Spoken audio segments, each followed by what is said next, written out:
আসসালামু আলাইকুম বন্ধুরা, আপনারা দেখছেন এসএস টিভি। বন্ধুরা, 13 বছর আগে সিম্পসন কার্টুনে বলা হয়েছিল যে আমেরিকা, ইসরায়েল এবং ফিলিস্তিনের সাথে যুদ্ধ হবে, এবং 8 বছর আগে সিম্পসন দেখায় যে অ্যাপেল প্রোহিবিশন বিশ্বব্যাপী হবে। তাছাড়া 21 বছর আগে সিম্পসন কার্টুন সবাইকে দেখিয়েছে যে আমেরিকার লোকেরা পুলিশ স্টেশনে আগুন লাগাবে। আজকের এই ভিডিওতে আমি আপনাদের দেখাবো কিভাবে সিম্পসন কার্টুন ভবিষ্যতে সত্যি হয়ে ওঠে।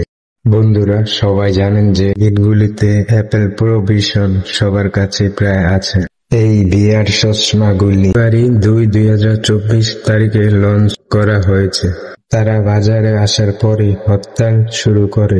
অ্যাপেল প্রোহিবিশন দিয়ে আপনি ভার্চুয়াল রিয়েলিটির এমন বাস্তবতা সম্পর্কে অভিজ্ঞতা পাবেন যা আগে সম্ভব ছিল না।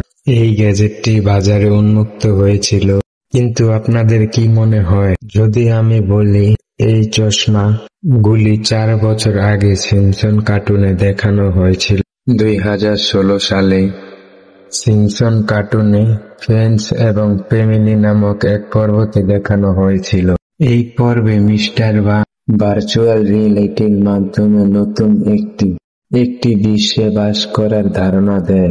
হ্যালো বন্ধুরা, তো আজকের জন্য এতটুকুই ছিল। তো দ্বিতীয় পর্বের জন্য প্লিজ সাবস্ক্রাইব।